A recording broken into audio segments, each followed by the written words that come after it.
Hi மகளே, நான் உங்கள் என்எஸ்கே. இன்னைக்கு இந்த வீடியோவில் நாம பார்க்க போகிற மூவி த கில்லர்ஸ் கேம். நம்மளோட சைல்ட்ஹுட் ஹீரோ பட்டிஸ்டா இந்த படத்தில் ஹீரோவாக நடிச்சிருக்காரு. இது ஒரு ஆக்ஷன் காமெடி ஜானர் மூவி. இதில் என்ன நடக்குதுன்னா, நம்ம ஹீரோ வந்து ஒரு ஹிட்மேனாக இருக்காரு. காசுக்கு கொலை பண்ணக்கூடிய ஒருத்தராக இருக்காரு. கிரிமினல்ஸ் எல்லாம் வந்து போட்டு தள்ளிட்டு இருக்காரு.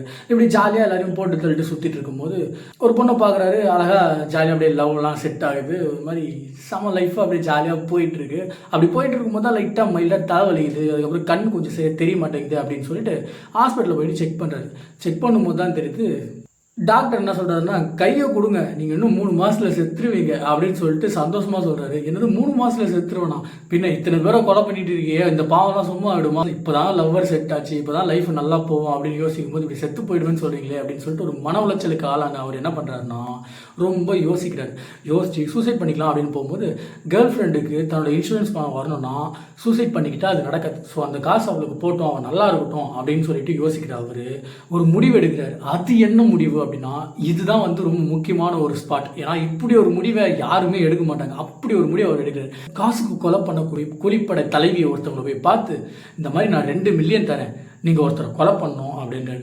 யாருன்னு கேட்டால், யாரா அந்த பையன், நான் தான் அந்த பையன்ற மாதிரி, வேற யாரையும் இல்லை, என்னத்தான் கொலை பண்ணணும்.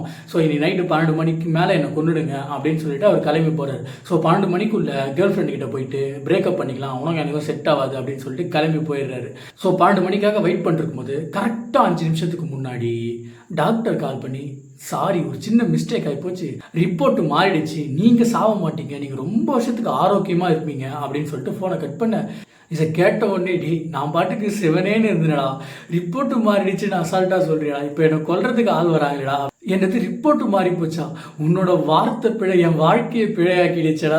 நம்ம விவேக் சார் சொல்ற மாதிரி பட்டிஸ்டாவை கொல்ல வர அந்த கான்ட்ராக்ட் கில்லர்ஸ்கள் கிட்டலாம் இருந்து அவர் தப்பிச்சாரா இல்லையா, நம்ம ஹீரோயினோட சேர்ந்தாரா இல்லையா அப்படின்றது இந்த படத்தோட மீதி கதை. படம் செம்ம குவாலிட்டியா இருக்கு.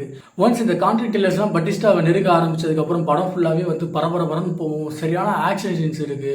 பட்டிஸ்டா சொல்லணுமா, ஆல்ரெடி WWE வந்து தூக்கி போட்டு செஞ்சுட்டு இருந்த ஒரு ரெஸ்லிங், அவர் ஒரு ரெஸ்லர் அப்படின்னு போது ஆக்ஷன் சீன்ஸ்லாம் வந்து அவளுக்காகவே அப்படியே பக்காவாக செஞ்சுருக்காங்க.